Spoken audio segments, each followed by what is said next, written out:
ബോറോവുഡ് capital. എന്താണ് ബോറോവുഡ് capital? ഒരു company അല്ലെങ്കിൽ ഒരു കൺസേൺ അവരുടെ ഫിനാൻസ് റൈസ് ചെയ്യുന്നത് ലോൺസിലൂടെയോ അല്ലെങ്കിൽ ബാങ്ക്, ഫിനാൻഷ്യൽ ഇൻസ്റ്റിറ്റ്യൂഷൻ തുടങ്ങിയവയിൽ നിന്നും ക്രെഡിറ്റുകളിലൂടെയോ ഒക്കെ ആണെങ്കിൽ അതിനെയാണ് എന്തെന്ന് പറയുന്നത്? ബോറോവുഡ് ക്യാപിറ്റൽ എന്ന് പറയുന്നത്. ഡിബഞ്ചേഴ്സ്, പബ്ലിക് ഡെപ്പോസിറ്റ്സ് തുടങ്ങിയവയൊക്കെ എന്താണ്? ബോറോവുഡ് ക്യാപിറ്റൽസിന് എക്സാമ്പിൾസ് ആണ്. ഇങ്ങനെയുള്ള ഈ ബോറോവ്ഡ് ക്യാപിറ്റൽ പീരീഡിൻ്റെ അടിസ്ഥാനത്തിൽ ലോങ് ടേം എന്നും മീഡിയം ടേം എന്നും ഷോർട്ട് ടേം എന്നും ക്ലാസിഫൈ ചെയ്യുന്നുണ്ട്. ബോറോവ്ഡ് ക്യാപിറ്റൽസിന് fixed rate of interest regular ഇൻ്റർവെൽസിൽ പേയ്മെൻറ്റ് നടത്തിയിരിക്കണം. ടാഞ്ചിബിൾ അസറ്റിൻ്റെ സെക്യൂരിറ്റിയിന്മേലായിരിക്കും ഈ ബോറോവ്ഡ് ക്യാപിറ്റൽസ് കളക്ട് ചെയ്യുന്നത്.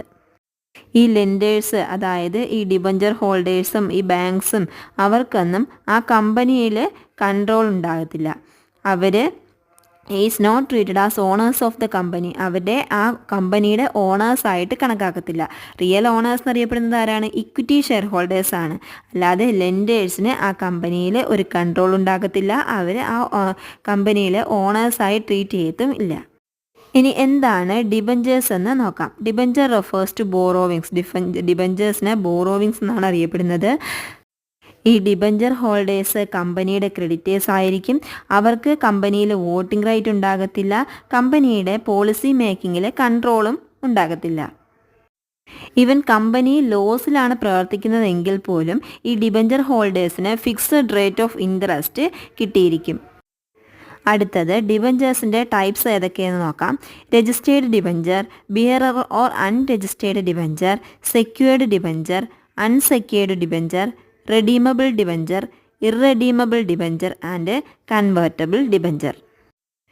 എന്താണ് രജിസ്റ്റേർഡ് ഡിബഞ്ചർ? ആ കമ്പനിയുടെ രജിസ്റ്ററിൽ, ഡിബഞ്ചർ ഹോൾഡേഴ്സുമായി റിലേറ്റ് ചെയ്തിട്ടുള്ള രജിസ്റ്ററിൽ ആ ഡിബഞ്ചർ ഹോൾഡറിൻ്റെ പേര് കാണാൻ കഴിയുന്നുണ്ടെങ്കിൽ അങ്ങനെയുള്ള ഡിബഞ്ചറിനെയാണ് രജിസ്റ്റേർഡ് ഡിബഞ്ചർ എന്ന് അറിയപ്പെടുന്നത്. These debentures are not negotiable instrument. ഇങ്ങനെയുള്ള ഡിബഞ്ചേഴ്സ് നെഗോഷ്യബിൾ ആയിരിക്കത്തില്ല. ആ കമ്പനിയുടെ രജിസ്റ്ററിൽ പേരുള്ള ആ വ്യക്തിക്ക് മാത്രമേ ആ ഡിബഞ്ചറിൻ്റെ ഇൻട്രസ്റ്റ് പേയ്മെൻറ്റ് നടത്തത്തുള്ളൂ.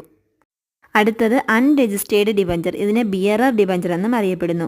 അതായത് ഈ ഡിബഞ്ചേഴ്സിനെ കുറിച്ചുള്ള ഡീറ്റെയിൽസ് അവരുടെ രജിസ്റ്ററിൽ കാണത്തില്ല.